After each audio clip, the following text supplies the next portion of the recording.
Tam oynayan şahatlık beğenip devamı devam ediyor. Yan belledik. Yaş, meşhur estradamızın yıldızı Rahman Hudayberdiyev'in yaş toymuna akıbetli, yübley toymuna akıbetli halifalar devamında atnaşıyorlar. Adır ne hormat halifamız Türkmenistan'ın halk artisti Kerim Kurbanaliyev toymunu tak geliptir. Gülşah'da da bilerek sözlerden olacak konuyunu bilemem. Hayretim sözlerim.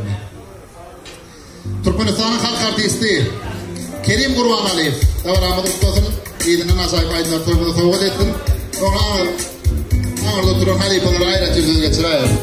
Doğru dinletmeden o maçın var. Arkadaşlar çay için söyleyeyim. Bizi. Türkmenistan'ın halk artisti Kerim Kurbanaliyev toymunu tutmaya. Halifa. Sağ ol Mergancan. Esselamu aleyküm ehvan adamlar. Rahmancan yerdeki. Gel oğlum.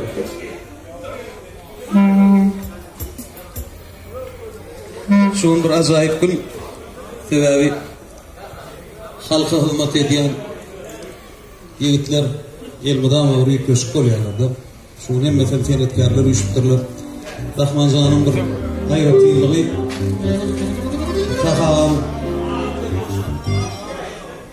Safağın tağcep barmaydın gol söz var. Bağışı olma ilk bilen yağışı olmuyor. Şu derecede bir mehruman bir yumuşak oğlanı.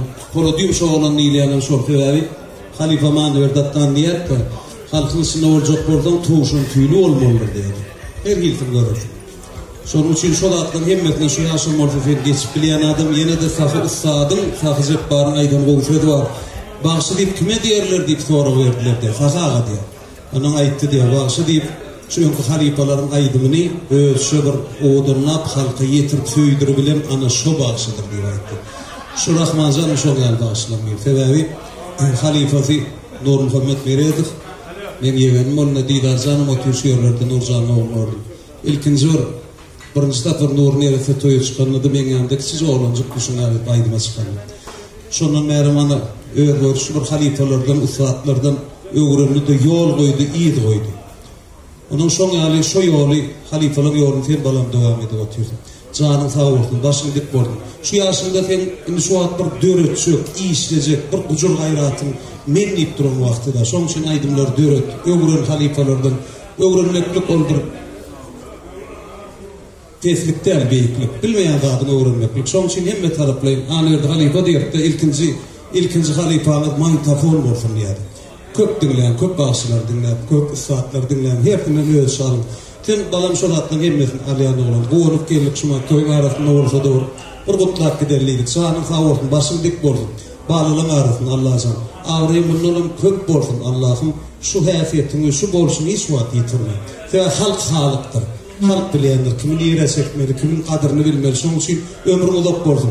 Elmadamı oluşumda da can sağlık bilen ağzı yerli kökün sürsün. Gelsin ki burun sen bağlarına toynuşmak, bağlarına katlaşmak bir de Allah'ım yeter verir. Yaşlı da bol, bir tam zayıf ayetler.